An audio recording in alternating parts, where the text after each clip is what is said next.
Hi hello friends, welcome back to Aadhi's kitchen. இன்றைக்கி வீடியோவில் ஒரு சிம்பிளான பூரி குருமா தான் பார்க்க போகிறோம். வாங்க எப்படி செய்யறதுன்னு பார்க்கலாம். ஃபஸ்ட்டு ஒரு வாணலில் ஒரு ஸ்பூன் எண்ணெய் விட்டு 1/2 டீஸ்பூன் கடுகு போட்டு தாளிச்சிக்கோங்க. ஒரு பெரிய வெங்காயம் நீள்வாக்கில் அரிஞ்சு அதையும் போட்டு வதக்கிக்கோங்க.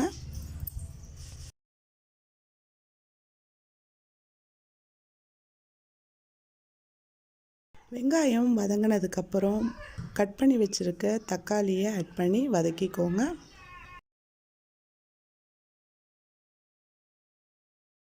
பொடியாக கட் பண்ண கேரட் ஆட் பண்ணிக்கோங்க.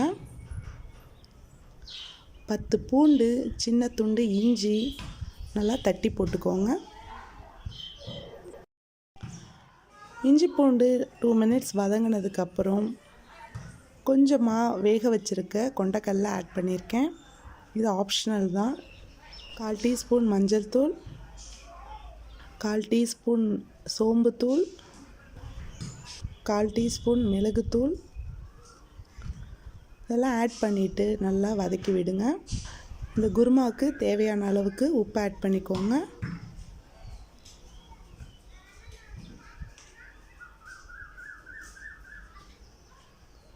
வேக வச்சு மசிச்சு வச்சுருக்க உருளைக்கிழங்கை ஆட் பண்ணிக்கோங்க.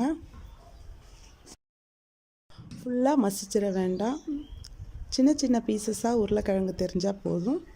எல்லாத்தையும் மிக்ஸ் பண்ணிவிட்டு 2 ஸ்பூன் அளவுக்கு கடலை மாவு தண்ணியில் கரைச்சி அதை ஆட் பண்ணிக்கோங்க. இந்த குருமாவுக்கு தேவையான அளவுக்கு தண்ணி ஆட் பண்ணிக்கோங்க.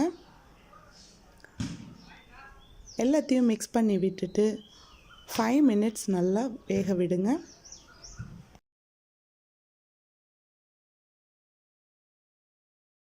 ஃபைவ் மினிட்ஸ்க்கு அப்புறம் கருவேப்பிலை போட்டு இறக்கிடுங்க.